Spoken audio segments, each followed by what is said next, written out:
we need to talk about the new episode of Euphoria. In this video, I'll be giving a recap and review while discussing my thoughts. This episode, Season 3, Episode 7, is titled Rain or Shine and sets us up for the season finale on Sunday.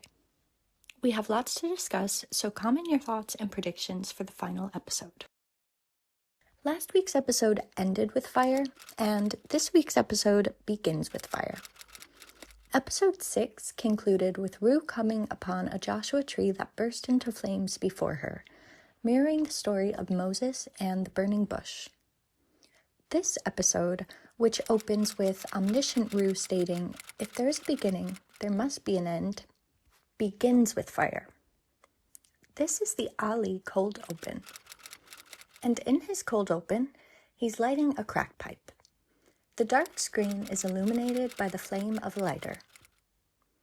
This is Ali before he was religious. Omniscient Rue tells us, without God, short-term desires become long-term patterns. We watch Ali cheat on his wife with a prostitute played by absolute legend Natasha Lyonne. When Ali gets home, we see him at the dinner table with his wife and 2 daughters before he becomes verbally and physically abusive to his wife. The camera doesn't show the violence. Instead, it lingers on his 2 young daughters eating dinner while we hear the abuse. I like this technique, drawing visual attention not to the violence itself, but to the psychological effects it has on those around it. The episode cuts to Muhammad Ali on a TV screen in a motel room while Ali shadowboxes high as Natasha Lyonne cheers him on. Ali's rock bottom is shown as he lies in a hospital bed with a large wound down his stomach. He tries to turn things around, becoming involved in NA, or Narcotics Anonymous, attending meetings religiously, and helping newcomers.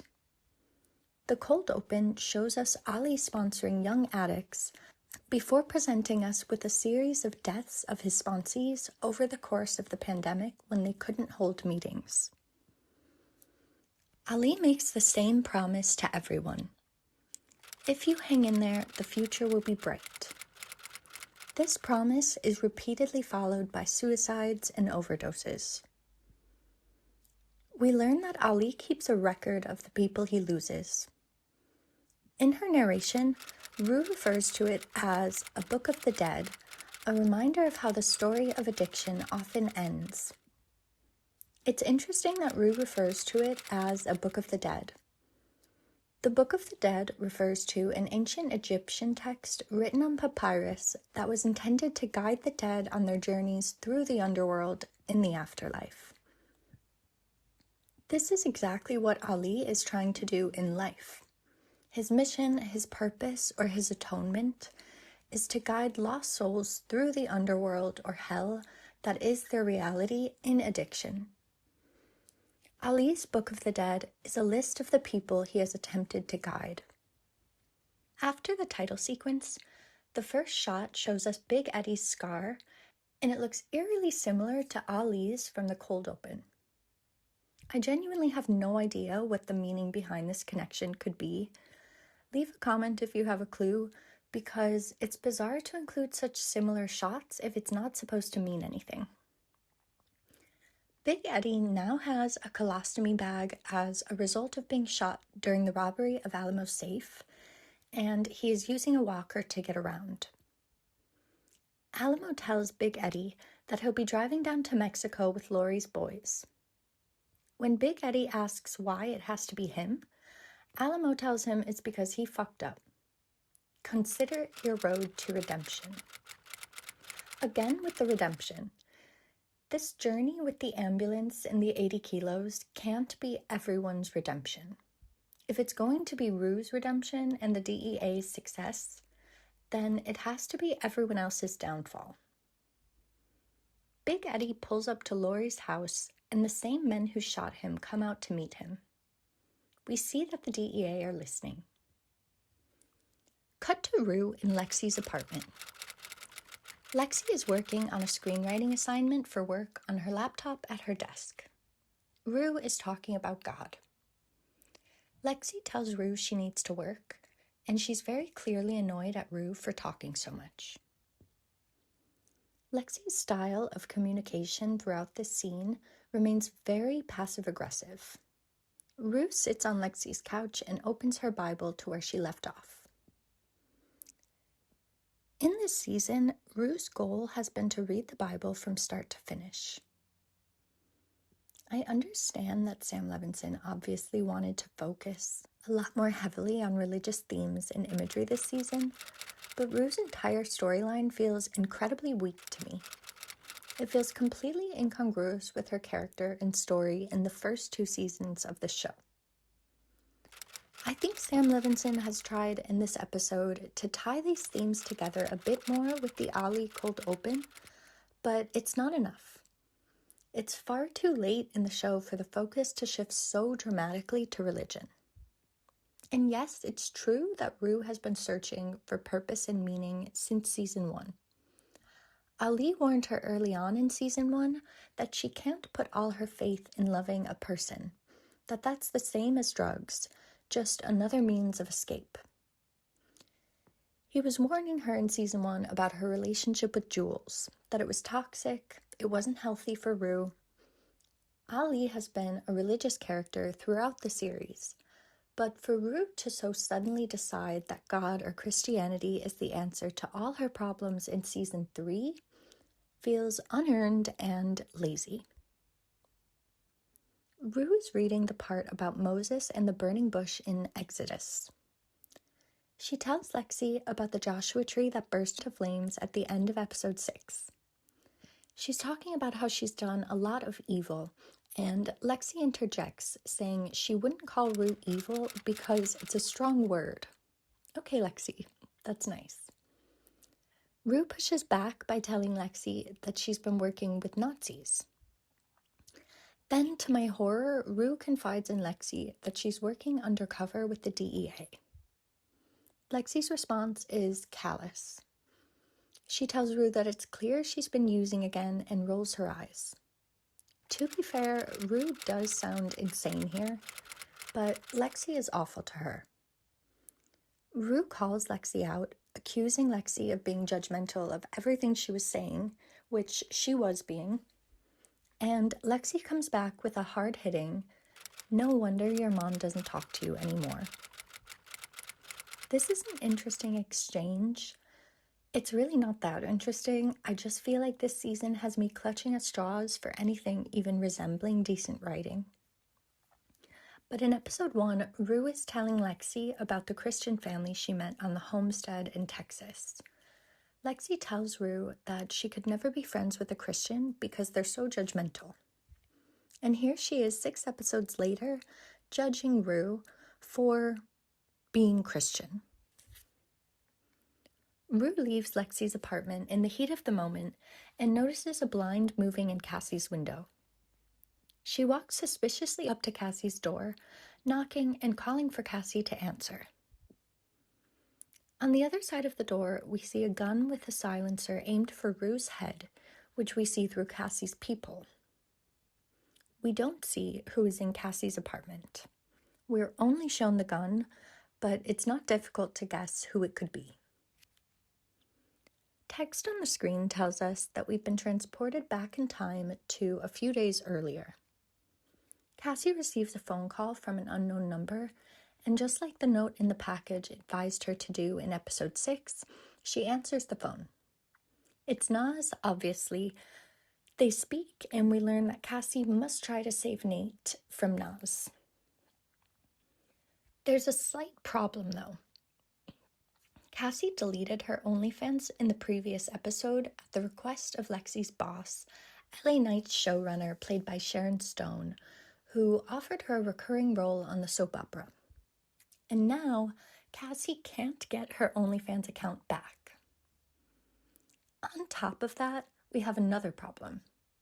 In the next scene, Sharon Stone is told in a meeting that the network loves the storyline, but that they don't understand why Cassie should play the role. The network executive says, and I quote, that it would be like hiring a serial killer to play Hannibal Lecter.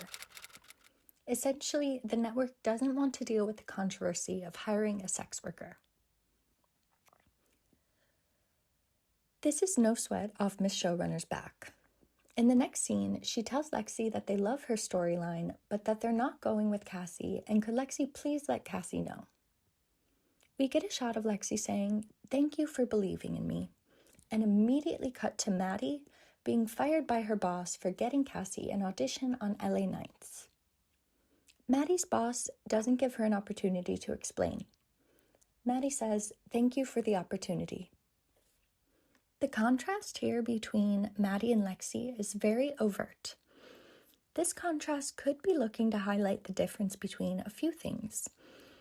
I don't think the show explicitly points us in any one direction of interpretation, so I feel like we as viewers have to do a lot of the work to enjoy the show. In my opinion, the most interesting reading is that Maddie and Lexi are essentially foils to each other. Maddie comes from a more disadvantaged family than Cassie. The financial status of Cassie and Lexi's family is never explicitly stated, but it can be assumed that they are more well off than the Perez family, considering that Maddie is supporting her mom at the moment. Lexi's privilege allows her to play by the rules. Maddie is faced with financial pressures that extend beyond herself. She has loved ones to support. Because of this, Maddie is not afforded the same luxury of playing by the rules, climbing the ladder no matter how long it takes. Lexi is extremely judgmental, not just of Maddie, but of Cassie and Rue too. She wants them to fail because she has done everything by the book, the so-called right way.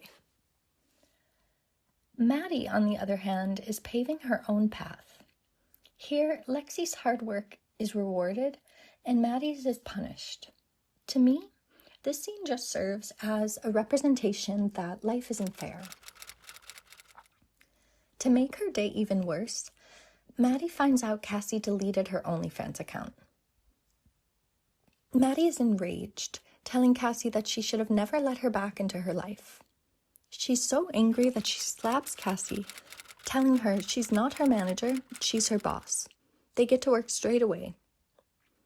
Maddie calls the paparazzi to get the word out that Cassie is on a date with Reid, the lead actor from LA Nights, who Cassie met when she shot her scene as job applicant last episode.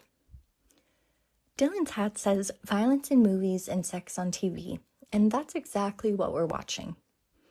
This season has had an extreme amount of violence and sex in comparison with the first two, which, don't get me wrong, were also violent and sexual in nature. During the date, we cut between shots of Cassie and Dylan together and Maddie cleaning Cassie's apartment. Some symbolism for Maddie cleaning up Cassie's messes. Eventually, Cassie and Dylan make it back to Cassie's apartment. During a semi-intimate conversation in which Dylan is being open with Cassie, Cassie suggests taking a photo. After Cassie and Dylan get freaky, Dylan goes to the kitchen for a glass of water. He unknowingly serves himself Nate's ring finger along with a few ice cubes and places the glass in the sink. While he's busy, Cassie unlocks his phone and posts the picture of them together to Dylan's Instagram account with a whack caption. Dylan collapses in bed, none the wiser. The next morning, Maddie waltzes into Cassie's apartment while Dylan sleeps in the bed. Maddie asks how Cassie got Dylan to post that picture, and Cassie explains that Dylan has no idea. Cassie has a flood of new subscribers. Her plan was successful. This is obviously a really fucked up thing to do. I'm sure it's not. I don't know the laws, but this feels illegal. It feels like some form of assault, posting as Dylan in a sexual context without his consent. Cassie and Maddie are clearly aware that this will severely damage his career, but neither character shows any hint of remorse or even concern. They're just happy about how it will benefit them. When Maddie notices Nate's severed finger in the sink, Cassie finally explains everything that has been going on with Nate and Naz. Next, we see Nate basically pleading for his life and limbs to Naz, who explains that Cassie hasn't sent him a single penny as of yet. Nate is absolutely confident that she will come through for him. Rue visits Ali and tells him the truth about what she's been doing for Laurie and Alamo. Ali tries to help her out of the situation. She tells him how God spoke to her and said he will lead her to the promised land. She shows Ali the little printout of the 10 Commandments that she got from the homestead 613 Jerusalem Road. This is the address of the homestead, which is very symbolic. Jerusalem is the promised land in the story of Moses, and 613 is the total number of commandments in the Jewish Torah or the Christian Old Testament. Back at the Silver Slipper, Kitty tells the girls that she is going to get a BBL. Alamo is covering it, but she doesn't know what the interest is. One of the girls says, "Don't die," which could be some not-so-subtle foreshadowing that the run across the border won't go well. We cut to Rue and Ali talking in Ali's home. Ali has a line where he says, "The thing about fentanyl is why kill the customer?" There's some awkward writing about how this is only happening in America. While this is true and would be really interesting to explore in a meaningful way, including it as a throwaway line feels like a cheesy public service announcement. Ali questions Rue about whether she worries that the fentanyl she smuggles will kill people. She asks if he still thinks people can be redeemed. He says only if they want to be. He tells Rue that, spoiler alert, Moses doesn't make it to Promised Land. Rue says she will. In the next scene, we see a Gold Rush Medical Services ambulance riding down the highway transporting 80 kilos of illegal substances, plus Kitty and another girl who are on their way down to Mexico for plastic surgery. We cut between the ambulance and the DEA talking about the logistics of the operation. Ali wakes up in the morning to find a note left by Rue that simply reads, "Forgive me." This short line references the short prayer said in Catholic confession before the priest absolves you of your sins, basically erasing them. That's what Rue wants more than anything, to be forgiven of her sins. Ali throws the note away. Cut to Rue preparing to go to Laurie's. After Marshawn Lynch refuses to hit her, Rue bashes her head against a dashboard to provide a cover story for her arrival at Laurie's. Rue walks up a dusty road to Laurie's. Her face is bloodied. She needs Alamo to believe she's on his side so that when his ambulance gets back from Mexico, the DEA will arrest them all. Rue walks back into Laurie's house for the first time since Laurie's beloved bird Paladin was murdered, with a story about how Alamo tried to kill her and he's gonna do the same to them. Cut to Cassie, who answers a knock at her door, only to be immediately choked and slammed into her glass table, which shatters. When she regains consciousness, she's hogtied on the bed while Nas talks to her. He tells her that she has 72 hours to figure things out because it will take 72 hours for Nate to die of dehydration. Where is Nate? In the next shot, we see complete darkness and hear the voice of Nate shouting, "Can anyone hear him? Help him." He's at the Sun Settlers site, buried underground. Above ground, his brother walks around directly over Nate's body. He speaks to Cal, Nate's dad, on the phone, updating his father on the search for his brother. Nate screams, but his brother doesn't hear him. He gets into his pickup truck and drives away as Nate screams for help. The exit of the pickup truck creates a cloud of dust that the camera follows directly to a rattlesnake not far off. At this point, we've caught back up to the point of the episode when Ruth stands on the other side of Cassie's door, not knowing she has a gun pointed at her. Cassie doesn't scream, and Rue walks away.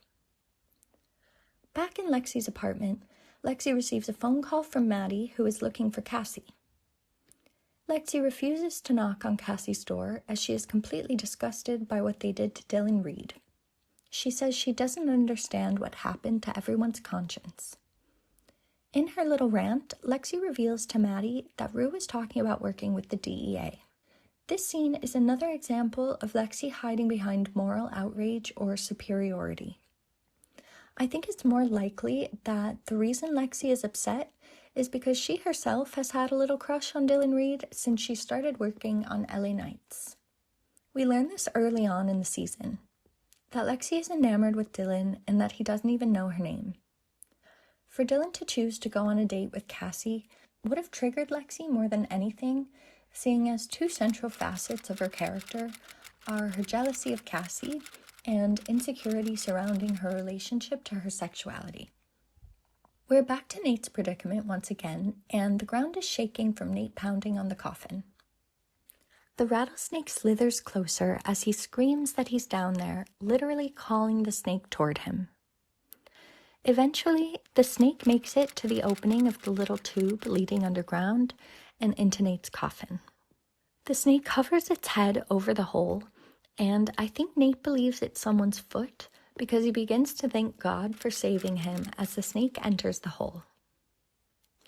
Once the snake drops into the coffin, Nate realizes the reality of the situation and begins screaming and panicking as the snake slithers down to his feet and up onto his chest before striking. We cut to a bonfire at Laurie's. Faye and the boys are dancing around the fire, which looks like a sinister reimagining of Rue's burning Joshua tree.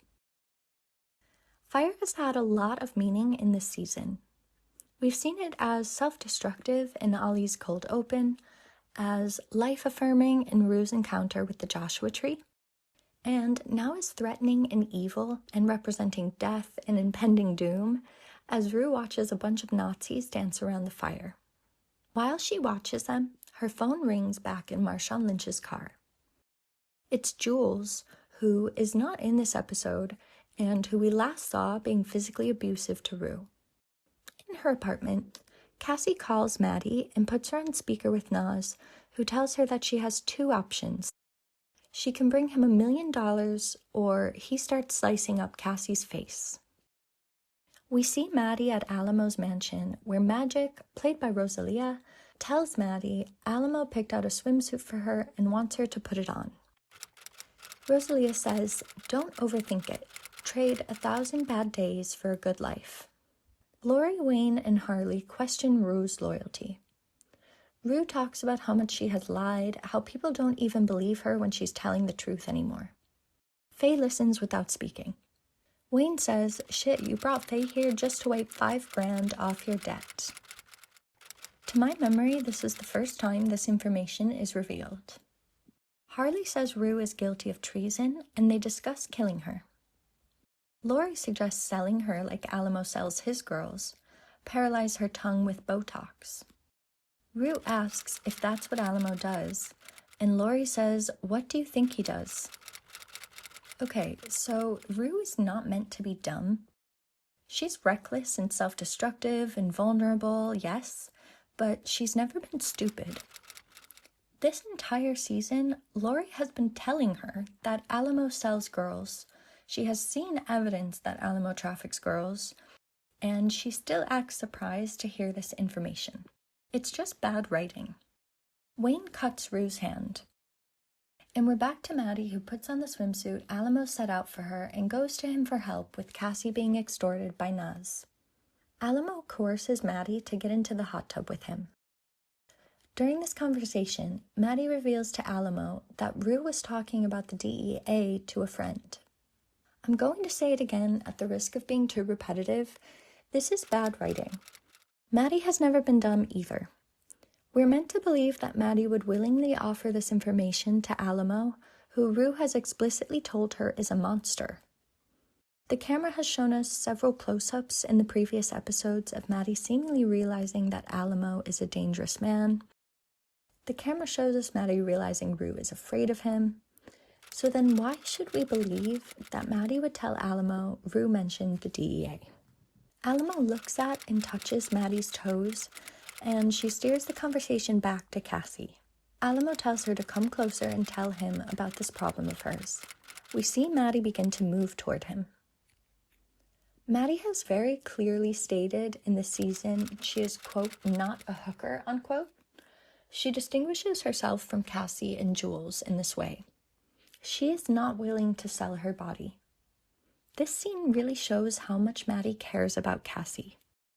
She won't use her sexuality for personal gain, even though we've seen that she is unconcerned about morals when it comes to making money. She even said so to Alamo when they first met at the diner. She won't use her sexuality for personal gain, but she'll do it to save Cassie. Cut to Maddy in a Madonna or Virgin Mary dress, standing beneath 3 taxidermied deer heads on the wall as Alamo prepares his gun. Maddy thanks Alamo. Here, she looks like a deer in the headlights, foreshadowing what we'll see in just a few moments. We briefly return to Laurie's, where we see that Faye is mad at Wayne for hurting Rue. She says Rue is her friend. Back to Maddy and Alamo, who are pulling up to the deal. They are going to exchange a bag of $1 million for Cassie. Maddy gets out of the car and walks towards Naz's headlights. She is wearing the Madonna or Virgin Mary dress and a cross necklace, and she looks like a deer in the headlights. She carries the bag toward the car, walking right over Nate's body. She stops and drops the bag, and Naz, his bodyguard, and Cassie emerge from the other vehicle. Again, religious imagery is present, but I don't know what substance it has. Naz says to Maddy that she must really love Cassie. Naz opens the bag, sees that there is no money, and is immediately shot by Alamo. Back at Laurie's, Faye is mad at Wayne, telling him that Rue is her friend. Wayne says that it's real simple. It's black and white. Wayne tells Faye a story about how Nazis used to have to care for puppies and then slaughter them. In response, Faye says that's fucking sick. But Wayne says that's what he's going to make her do to Rue. This entire Nazi storyline is incredibly uncomfortable and weird. It feels out of place and random, and honestly it adds nothing to the story. In fact, I think it really takes away from the story. We've seen that Faye has been living with and in love with Wayne and has accepted the fact that he is a Nazi. Faye herself, while she's about as close as you can possibly get, doesn't personally identify as a Nazi, but she has been accepting the language, ideas, and motifs surrounding her this entire season. As of last episode, she literally has a swastika tattoo. Faye doesn't necessarily agree with their ideology, but she's not against it, and she reaps the benefits of their protection due to her whiteness, a protection that Rue is not afforded. She has fully aligned herself with Nazis, which is insane. How did we get from the pilot episode to here? Cassie is screaming down the hole as Naz's bodyguard operates the bulldozer. Alamo tells Maddy that 20% of all future earnings is a steep price for a friendship. We see everything that Maddy has sacrificed for Cassie. Alamo explains that he has a soft spot for Maddy, but that it's about time she wised up. Once the coffin is above ground, Cassie, Maddy, and the bodyguard wipe the dirt off it and open it up. Inside is an unrecognizable Nate Jacobs and a rattlesnake. Nate is dead. There's a lot going on here with Nate being buried alive on the Sun Settlers site and then being killed by a rattlesnake. First off, just the method of being buried alive. Nate has been completely overwhelmed and outmatched this entire season. His problems and debt have been steadily piling up and burying him throughout the season. More than that, though, the significance of the location is satisfying to me. He's not just buried alive. He's buried alive on his own construction site. He was the architect of his own demise. Nate's greed and toxic masculinity led him to make decisions that led directly to him being trapped in a coffin underground. He dug his own grave and buried himself by not changing or addressing the issues we saw him deal with more explicitly in seasons 1 and 2, including his intense internalized and externalized, honestly, homophobia that we got to see he still has in the previous episode when he screamed homophobic slurs in a fit of rage. And lastly, the symbolism of the snake. Given the heavy religious focus this season, I think it's fair to read the snake in a religious context. In the Bible, the snake serves as a representation of the devil or evil. In this context, it could be that Nate's evil actions caught up with him, or it could be that there is no redemption. What do you think? Faye goes to Rue's room and unlocks her. She says they need to get the money now because Wayne is going to kill Rue. As they make their way downstairs, Rue looks terrified at the sight of the swastika tattoo on Faye's lower back. After much suspense and key rattling, they get into the safe. Only there's no money. All they find is a pile of IDs of women. Angel is one of them.